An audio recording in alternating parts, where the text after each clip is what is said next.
Chapter 16. Bitter Tea and Cryptic Verses.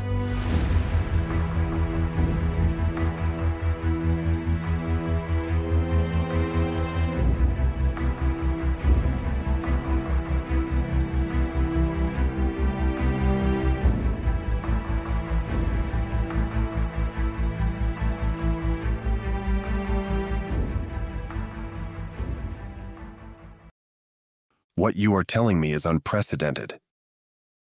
Ishmant's expression, which rarely changed, betrayed more than just surprise. The visitor's mane of orange hair was still a little damp. The warm fire in the hearth had not been sufficient to fully dry his large frame. Under the thick blankets that covered him, however, he no longer shivered. The stimulating bitterness of the Kyawan proved more effective than the burning kiss of good liquor or a generous woman. Ishmant glanced at his companion. He was slumped in an armchair with the blankets covering his body. He looked somewhat ridiculous, given his enormous size. Has it been so long, my friend? Asked Ishmant. The giant Lionid smiled at the wearied expression on the face of his old ally. That long indeed, but unfortunately little or nothing has changed in the world since then, and everything that does change is always to our disadvantage. He sighed before continuing. Osric lifted the extermination a few years ago, at least officially. It matters little that it is still fought in the north. Few are left in the former land of men to take note of such news. So, officially, the Empire is history and humanity is extinct. No one now doubts the power of the cult. The host listened to the words in absolute silence. The servants of Kala control most of the land that was once the Empire. The visitor continued. Only the monks of the cult and their black legions survived the Holocaust. But I doubt Osric will be satisfied with that. The humans were his starting point, his first move. Something tells me that the game has only just begun. Osric is just another piece on the board. He is not the Tamu of this game. I would bet my head that there is an agenda behind this that has not yet come to light. Ishmant inhaled sharply and paused for a moment before taking a long sip of his brew. You didn't come on such a long trip to tell me things I already knew the day I left, he said. If you are here now, it is surely because something has changed. His visitor smiled. Rexor looked at Ishmant more intently, as if to pin him to his seat with his piercing gaze.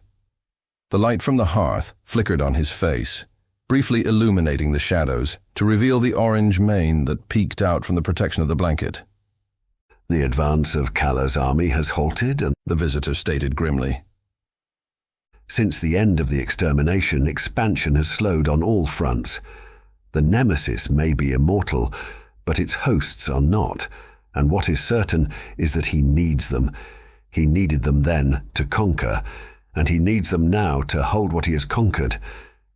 His creatures are each worth more than 10 men, but after the relentless and bloody campaigns to bring about the extermination, they too need rest. Many fronts remain open, but the fervor of old has been lost. You have been gone so long from this world, my dear friend. The hosts of Kala have grown powerful and numerous. The mere sight of the Nepheri battle armor and livery inspires panic and terror wherever they go. However, they now depend on their invincible reputation and exaggerated stories of their brutality to win their battles and keep the populace subdued. The Dark Legions look demonic, but they are exhausted. Their impressive appearance makes up for their lack of energy. Their presence alone is enough to scare any opposing faction away from war, and there are few enemies left today who can oppose them. Rexor stared into the human's stern, scarred features, hoping to see some sign of emotion in his eyes. But Ishmant's face was like a mask of stone. Sorum has found the chamber of the 12 mirror, Rexor announced, as if stating a fact that should be taken for granted. Then Ishmant showed sudden interest. The Hall of Mirrors? Of the Jariva? I thought it was just a legend. So did I, but there can be no other explanation. The facts support it. Ishmant placed the bowl of his bitter broth on the low table in front of him and looked into the grim features of the one who had brought him such disturbing news.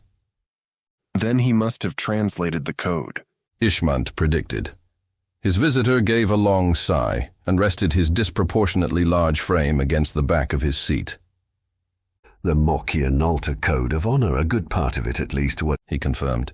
enough to awaken the 12 scions. Ishmant froze in place, the goblet of steaming liquid raised to his lips, tasting no more than the hot vapor rising from its surface.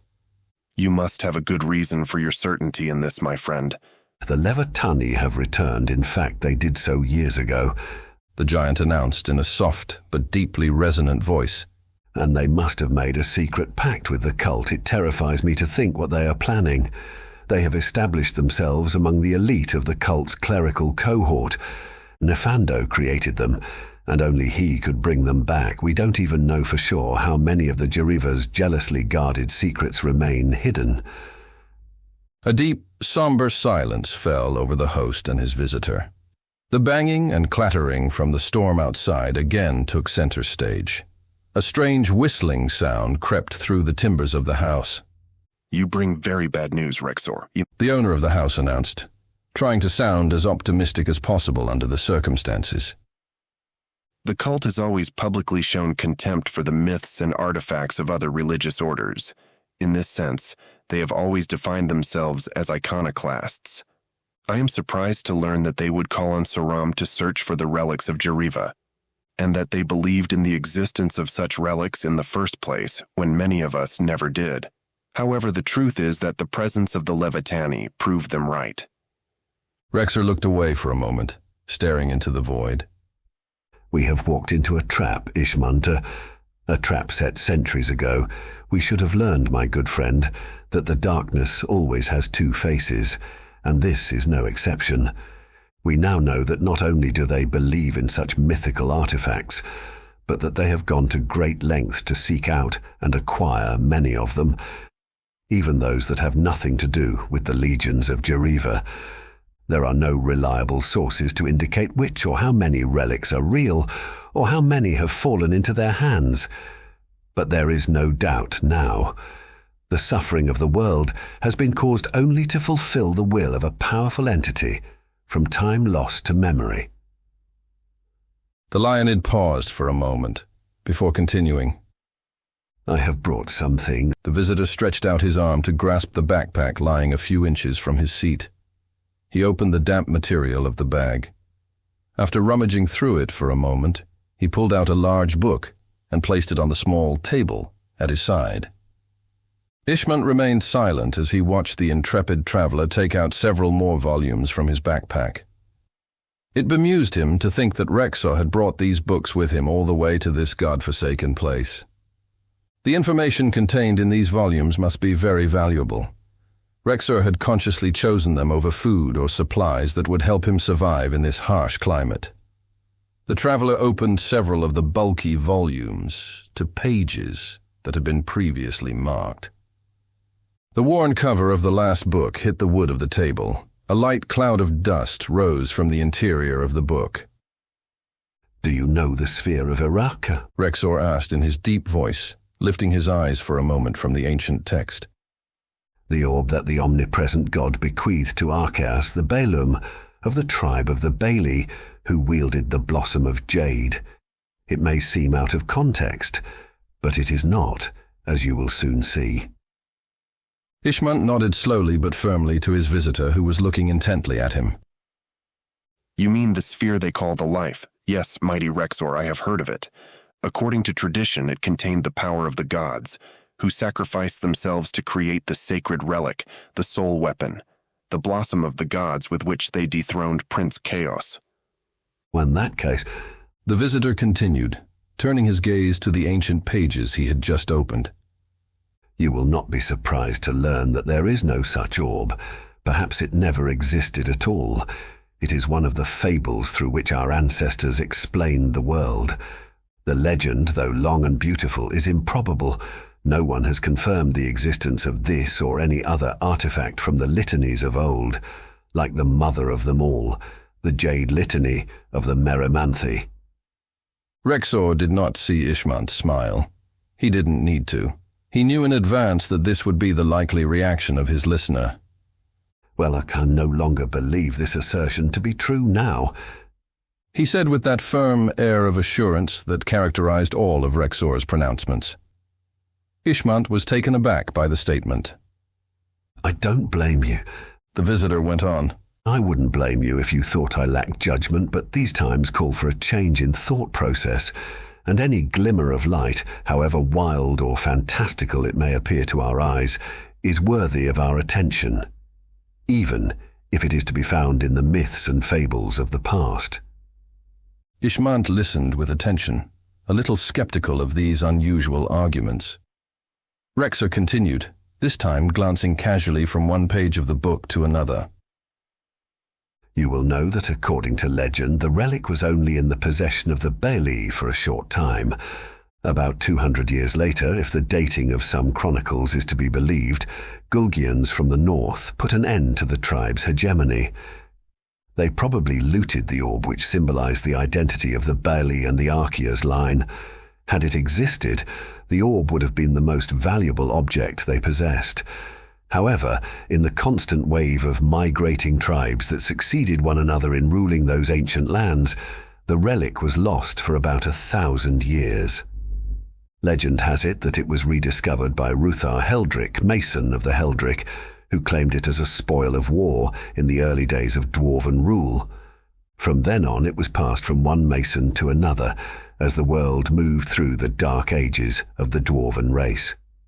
Much later, during the glorious centuries of dwarven rule, it came into the possession of a new Ruthar Garon Groundbreaker, who is said to have sent it to the mythical city of Era. Tradition has it that the sphere lay behind the impassable walls of legendary Era for the longest period of its known existence, some 2,300 years. Later, historiography will date the destruction of the city to the Rabbarnaka epidemics of the 1600s. The visitor looked at his friend, waiting for some sort of reaction. Ishmant looked back at him with his usual skepticism, an impassive expression of apathy etched on his face. To Rexor, he seemed to resemble one of those thick icicles that hung from the roof of the house. If Rexor didn't know him better, he might have thought that the human had frozen to death during the conversation, while Rexor gave the impression that he had drunk a little too much. What I have just told you is all that we know of this mythical relic. Anything else is nothing more than pure hypothesis and speculation. Any trace of the sphere disappears from this point on, and any brief reference or mention of its whereabouts thereafter is always vague or abstract in nature. You know the rest of the story, don't you? Rexor said, confident he would receive an affirmative answer from the human. Finally, he pointed to another of the voluminous tome. Namsakals of Ferahir, Rexor continued. Records in great detail the entry of the elven troops commanded by Thanerium Almalda, who stumbled upon the ruins of the mythical dwarven stronghold.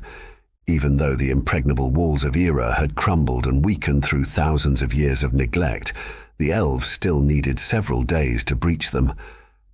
When they finally found a way through, they realized they were the first to enter the city since its fall and abandonment so long before. But read this passage, my good friend. Ishmant clutched the thick, gnawed book in his hands. The tome weighted far more than it looked. The print was small and intricate. The extract which Rexor had asked him to read recounted in a brief but colorful way how the elves of Almahalda had found a carved panel depicting a clean, glowing orb while exploring the ruins of Era. An eye, as the author identified it.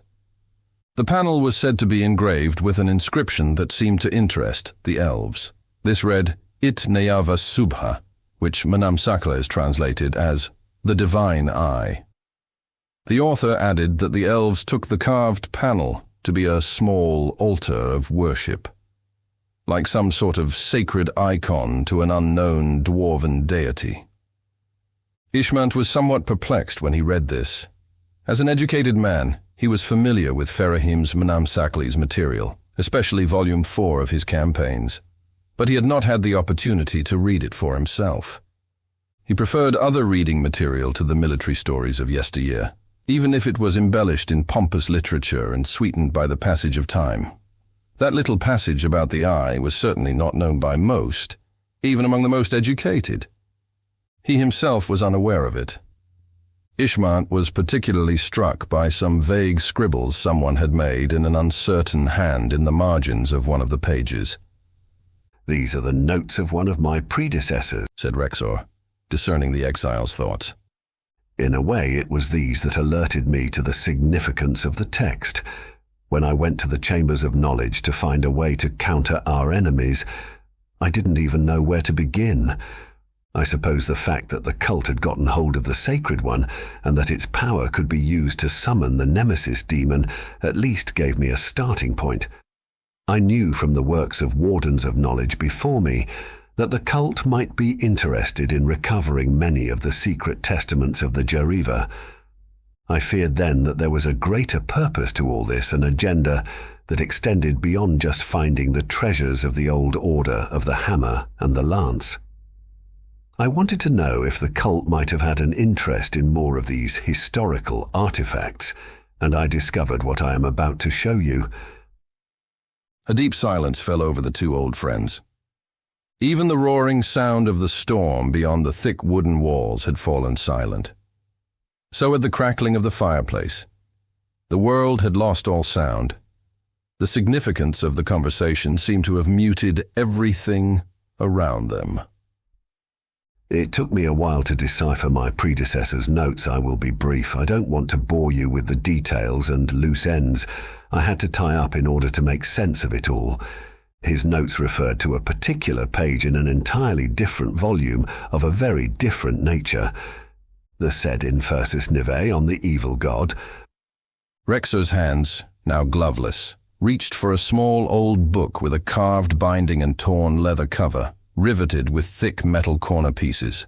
"While the campaign celebrated the glorious elven military campaigns in epic and dramatic style, this is one of the most demonic books ever written. I know little of its author, except that his life was turbulent and his death terrible. He devoured himself in a gruesome rite to Morcor. What can you expect from someone capable of such a thing?" He asked his interlocutor with obvious irony, but he answered himself. "Probably a lot more than from boring old Manam Sackles and—" Rexor opened the book at the marked page to reveal a magnificent calligraphy written in reddish ink, the symbols of which seemed to emanate a sinister aura of pretentiousness and malevolence. Rexor held the volume out to Ishmant and indicated where to begin reading. Ishmant began to turn the pages.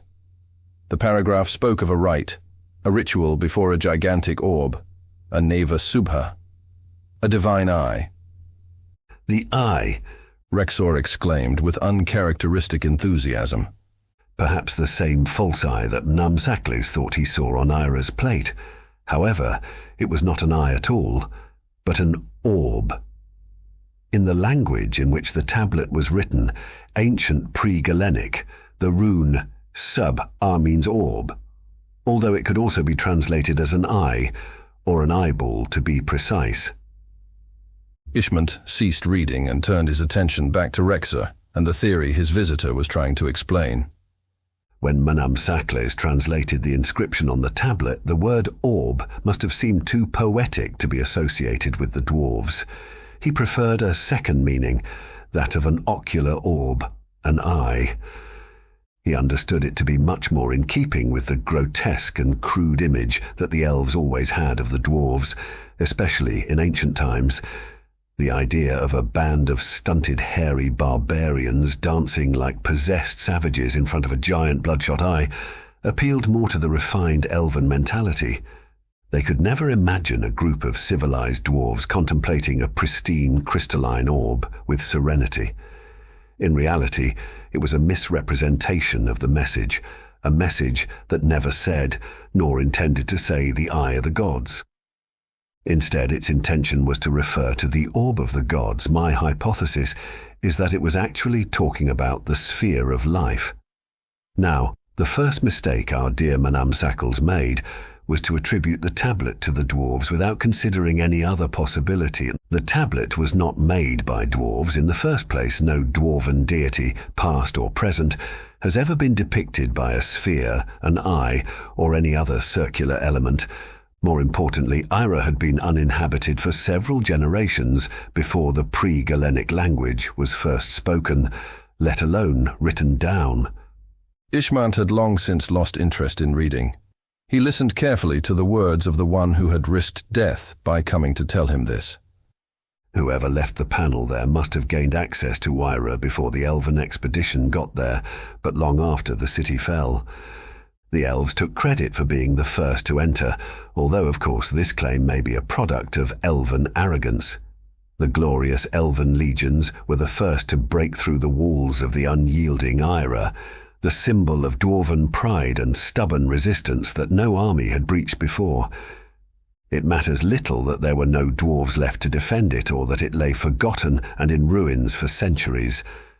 With this hypothesis in mind, let us assume that those who anticipated the arrival of the elves acted with caution, that they did not change the surroundings too much during their stay. It might even lead us to believe that they knew what might be hidden there, or at least suspected it. I think I am beginning to understand what you are trying to tell me, Ishmant said. His face had taken on a tense, uneasy look. He took a long drink from his cup. You think someone believed that the Orb of Life was still in Ira after the city was destroyed and came back to look for it. Let me guess. You're guessing that the cult of Kala sent an expedition because of the lines described in the Sed Infersus. There are connections, and it could make sense, but how do we know that this madman, dead from autophagy, really saw the real sphere of life during his degenerate liaisons with the cult? And for that matter, how can we be sure that this is a true representation of the sphere on the plaque of Ira?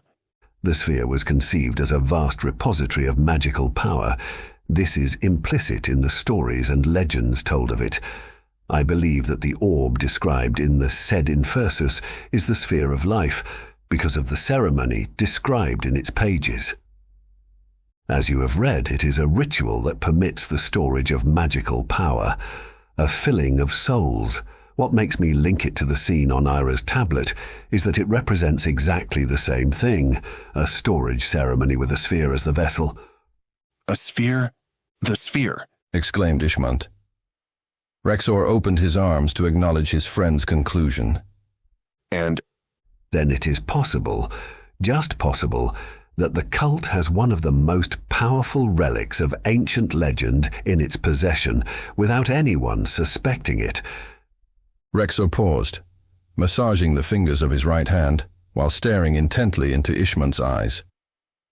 What fills me with panic, though, is my suspicion that they have been filling the sphere bit by bit, breathing magical power into it, making it greater and more powerful, generation after generation.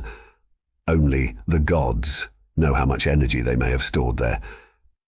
My dear Ishmant, if they are after the relics of Jeriva as I believe, then I fear their motives for accumulating so much magical power. Again, he was silent for a few seconds, and the weight of his words seemed prophetic. If they were able to sweep the Empire only with the help of the demon Nemesis, I don't want to think what would happen if they accomplished their ultimate goals, especially now that they have Nefando and his Levitanis, and the gods only know who else to aid them. If we wait, we won't live long enough to have another opportunity. We will not be given a second chance. It's time to make a stand and take action. Ishmant, looking serious, seemed to have stopped breathing. No. He finally said with a firmness. No. His companion repeated, somewhat astonished. It was certainly not the answer he had expected, after all that had been said. No. He said again, this time more emphatically. He shook his head. No, that is not your usual logical way of acting, Rexor. The human rose from his seat, holding the cup of herbs in both hands, and walked over to one of the small windows. The windows were misted over from the heat inside, and the wooden frames were battered from the fury of the storm raging outside. From there he turned back to his friend. I left a dying, subdued, and stagnating world. Nearly 20 years later, that world is still the same, except that the hand of oppression is even stronger, and we humans have all but disappeared. They have grown stronger and more numerous. They have summoned powerful creatures. They have united warring clans under one banner and formed an invincible army. You come to these dead frozen lands after so many years and tell me that, if yesterday they were hundreds, today they are thousands. If they were powerful then, they are even more so now. You even suggest that they may possess artifacts that we thought were the product of ancient fables and myths. Ishmant pierced him with dark eyes, his face an immovable mask of stone. You could not have made such a difficult journey just to tell me that there is no salvation possible. Instead, you claim that this is the time to respond, and I cannot think of a more inopportune time. No, this is not your usual thoughtful and rational way of doing things, old friend. You wouldn't have said such words if you had not carefully pondered them beforehand for some time. Ishmant moved closer to his giant companion until he was only a short distance from his face. No, Rexor, you cannot hide anything from me. I have sensed a great disharmony in the shroud, as if the threads holding it together have been ripped apart and then woven back together again. But tell me the truth, Lord of Runes, Warden of Knowledge. I was not the only one to feel it, was I? That is why you are here. Rexor was not surprised to learn that such a great discordance had been felt even in the deep latitudes of the Icta Nevada, but he was still surprised by its magnitude. He answered the human's question with a slow, purposeful nod. No, he confessed. You are not the only one. Ishmant's face was downcast, like that of an exhausted wanderer. His hand rubbed his weary eyes. Then, I think I have made too little, Kyawan. The night will be long.